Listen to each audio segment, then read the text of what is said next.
वाक्य के स्वरूप को बताते हुए इन्होंने कहा वाक्य तत्र योग्यता आकांक्षा आसक्ति विशिष्ट पदोच्चयो वाक्यम स्याद् योग्यता का अयोग वाक्यम स्याद् योग्यता आकांक्षा सत्युक्ता पदोच्चय। अब कहा कि पदोच्चय वाक्य है, तो कहा पद क्या है बताइए।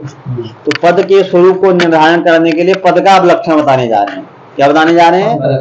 क्या पद का लक्षण? वर्णा पदम प्रयोगार्हा अनन्वितैकार्थबोधकाः प्रयोगार अनन्वितैकार्थबोधकाः वर्णाः पदम प्रयोगार अनन्वितैकार्थबोधकाः वर्णाः पदम। प्रयोगार मतलब जिनका प्रयोग करने जो योग्य हैं। प्रयोग करने के योग्य क्या होता है संस्कृत वाङ्मय में? सुबंत और तिगंत। जब भी प्रयोग करोगे किसी पद का प्रयोग करोगे, अपदम न प्रयुंजित, अपद का प्रयोग नहीं किया जाता है, हमेशा किसका प्रयोग किया जाता है? तो पद क्या होता है? सुप्तिगंतम पदम। पद क्या है? सुप्तिगंतम पदम। ठीक। तो प्रयोगार अनन्वितैकार्थबोधकाः वर्णाः पदम। तो प्रयोगार क्या है? प्रयोग योग्य कौन होता है? पद। तो सुबंत और तिगंत ही पद हैं, वही प्रयोगार हैं। और अनन्वितः मिथो अन्वय रहित, उनका परस्पर में अन्वय भी नहीं होना चाहिए। अभी सबका क्या व्यावर्त है, एक एक का वो स्वयं पदकृत्य बताएगा कि यदि इस लक्षण में ये पद नहीं देंगे तो कहाँ से दोष जाएगा। तो ये पहली शर्त है प्रयोगार हो, दूसरा है वो अनन्वित होना चाहिए, उनका परस्पर में अन्वय नहीं होना चाहिए, और एकार्थ बोधका, वो एक अर्थ के प्रतिपादक होना चाहिए। कितना होना चाहिए? ऐसे जो वर्ण हैं, स्वर व्यंजन जो अक्षर हैं, ऐसे उन्हीं को कहते हैं पद। ठीक। और यहाँ जो वर्णा लिखा ना, वर्णा में जो बहुवचन है वो अविवक्षित है, क्योंकि जहां दो ही शब्द है, मान लो गौ, तो ग औ दो ही तो है, तो ये पद नहीं हो पाएगा। यहाँ दो ही वर्ण है, तो इसलिए कहा जाता है कि वर्णा जो बहुवचन किया है अविवक्षित है। जहाँ दो वर्ण होंगे वहां पर भी क्या कहना है? वहां पर भी पद का लक्षण जाना चाहिए, लेकिन वो कब जाएगा? जब वर्णा को बहुवचन अविवक्षित कहोगे। वर्णा में ऐसा कोई नहीं कहने लगे कि जहाँ तीन वर्ण हो वही पद होगा। यहाँ दो वर्ण होंगे वहां पद हो पाएगा? अविवक्षित मतलब कहना नहीं चाह रहे हैं वो बहुवचन। बहुवचन यहाँ नहीं है, वाक्यार्थ में बहुवचन जो है विवक्षित नहीं है, अविवक्षित है। बहुत बहुवर्ण होना चाहिए ऐसा जरूरी नहीं है। क्या बताए? अरे बहुत वर्ण हो ऐसा जरूरी नहीं है। जैसे पशु है, पशु में कितने वर्ण है? दो। पशु मानो ऐसा। तो अब पशु में जब पशु किसी ने कहा या किसी ने गौ का प्रयोग किया, ग औ, पशु में तो तीन हो गए, चलो बहुवचन हो गया। गौ में ग औ दो ही हुआ, तो ये पद बनेगा? और प्रयोग किया अ मतलब वासुदेव होता है संस्कृत में, तो अ का मतलब क्या है? अरे और मतलब वासुदेव में खुद बता रहा हूँ। जब और मतलब क्या है? वासुदेव है, तो ओ में कितने अक्षर हैं? ओ में तीन अक्षर हैं। ओ में ओ कितने अक्षर हैं? ओ तो ये पद होगा?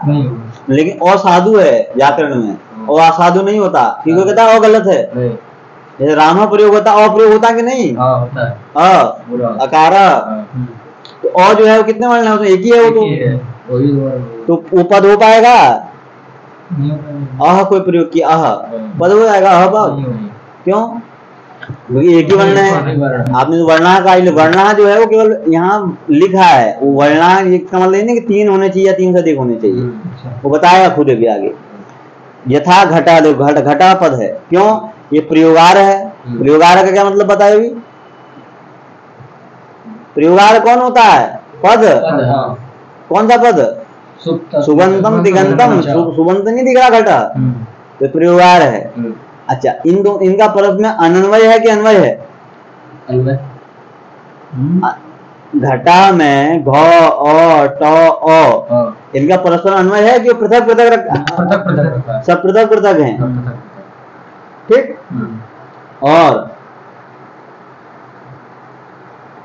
एक अर्थ का प्रतिपादक है। घट मतलब क्या होता है? कलश। तो ये घटा पद है। तो क्या वर्णा पदम प्रयोगार अनन्वित का अर्थ बोधका इस लक्षण में प्रयोगार क्यों कहते हो? प्रयोग योग्य हो ऐसा क्यों कहते हो? तो किसने प्रयोग किया? घट। घट बताओ प्रयोगार है कि नहीं? घट संस्कृत में घट सुने हो तुम कभी? कि घटा सुने हो? क्या हाँ कह रहे हो फिर? घट की घटा?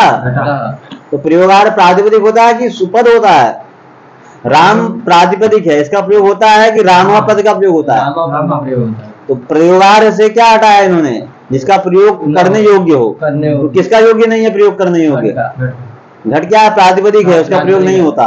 ये प्रयोगार कहने से प्रातिपदिक की व्यावृत्ति होगी। प्रयोगार कहने से किसको हटाना है? प्रयोगार मतलब प्रयोग योग्य जो हो, प्रयोग योग्य जो हो नहीं हो, प्रयोग योग्य जो हो, उसको हटा दिया। कौन है प्रयोग योग्य? अरे पद है। और घट प्रातिपदिक का प्रयोग योग्य, इसलिए प्रयोगार कहने से प्रातिपदिक को हटा दिया। इसलिए प्रातिपदिक पद नहीं होगा कभी। प्रयोगार इति प्रातिपदिकस्य व्यवच्छेदः। प्रयोगार कहने से प्रातिपदिक को व्यवच्छेद किया, मतलब उसका व्यावर्तन कराया, उसको हटा दिया। किसको हटाया? उसकी व्यावृत्ति की। किसकी व्यावृत्ति हो गई?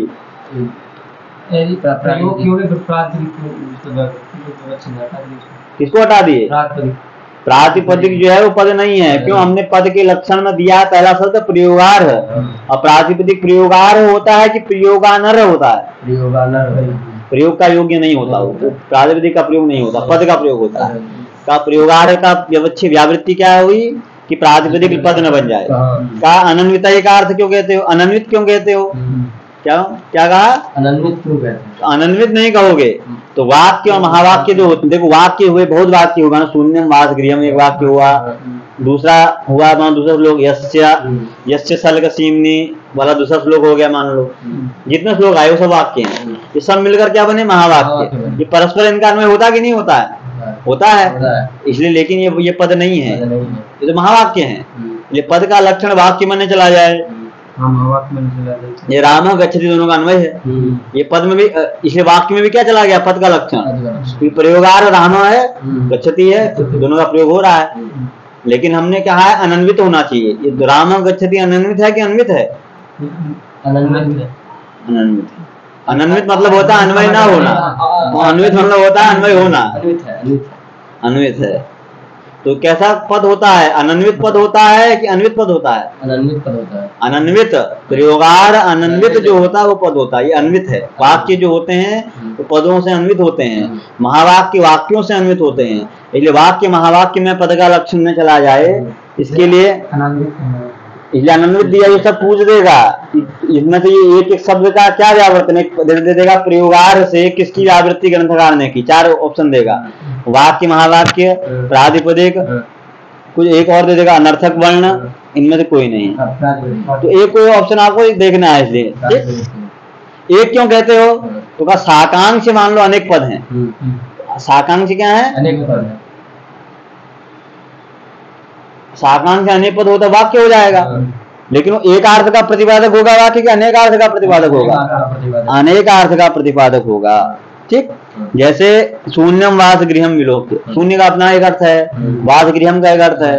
तो एक अर्थ का प्रतिपादक, घट एक अर्थ का प्रतिपादक है, वैसे वाक्य एक अर्थ का प्रतिपादक नहीं होता। इसलिए हमने कहा प्रयोगार अनन्वित एक अर्थ बोधक कहा। ठीक, तो कहा एक का बता दिया। एक क्यों कहा? वाक्य को हटा, साकांक्ष अनेक पदों से जो बना है वाक्य, अनेक पद वाक्यों को हटाने के लिए एक पद कहा। एक अर्थ का प्रतिपादक, अर्थ का बोधक होना चाहिए। ऐसे क्या कहते हो? तो किसी ने ऐसा प्रयोग किया खाली क च ट त प, इनका कोई अर्थ है? तो ये पद हो जाएंगे। अब इनको हटाने के लिए क्या कहा? ये अर्थ के बोधक नहीं है। क च ट त प निरर्थक है। वर्णा क्यों कहा? तो वर्णा जो है बहुवचन अविवक्षित है, इसका मतलब केवल वर्णा है। इसलिए गौ में 2 वर्ण होने पर भी वो पद कहलाएगा। नहीं तो कोई ये कहता कि अर्था वर्णा बहुवचन है तो 3 जहां वर्ण होंगे वही पद होगा। इसलिए ऐसा अर्थ नहीं करना। ओ में एक ही पद, एक ही अक्षर है, एक ही व्यंजन, एक ही क्या स्वर है, इसलिए वो पद नहीं हो पाएगा। ये हो गए, क्या बता दिया? 3 बता दिया। क्या बताया? प्रयोगार का, अनन्वित का, चारों का। प्रयोगार अनन्वित एक अर्थ, चारों का व्यावृत्ति इन्होंने बता दी। अगर नहीं देंगे तो कहाँ दोष आएगा? इसलिए पूरा बोलना है। पदम किम प्रयोगार अनन्वितैकार्थ बोधकाः वर्णाः पदम, ऐसा बोल देना है। अच्छा, अर्थ क्या होता है पदों का फिर? अर्थो वाच्यस्य लक्ष्यस्य व्यंग्यस्य त्रिधा मतः।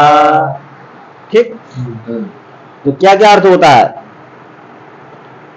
इन्होंने पद का लक्षण कर दिया, मतलब पद पदार्थ का परस्पर संबंध बताया कि पद और पदार्थ का संबंध होता है। पद बता दिया, और पदार्थ बता रहा है। पदार्थ कितने हैं का? 3 अर्थ हैं।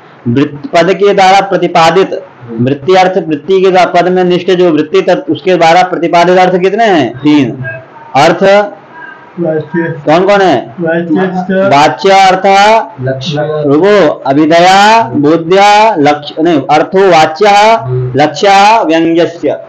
एक अर्थ हुआ वाचक वाच्य, ये घट का वाच्य, लक्षणा से जो होगा वो लक्ष्य होगा, और एक होगा व्यंग्य। ठीक, कितने अर्थ हुए? 3। कौन कौन? वाच्य अर्थ हुआ एक लक्ष्यार्थ हुआ, एक व्यंग्यार्थ हुआ। अब किससे किस अर्थ की प्रतीति होती तो बताएगा कि अभिधा से वाच्यार्थ की प्रतीति होती है, लक्षणा से लक्ष्यार्थ की प्रतीति होती है, व्यंजना से व्यंग्यार्थ की प्रतीति होती है। तो अर्थ कितने हुए? कौन कौन? वाच्य, लक्ष्य और व्यंग्य, ये 3 प्रकार के अर्थ हुए। इसके बाद ये 3 प्रकार के अर्थों का स्वरूप बताया जाएगा।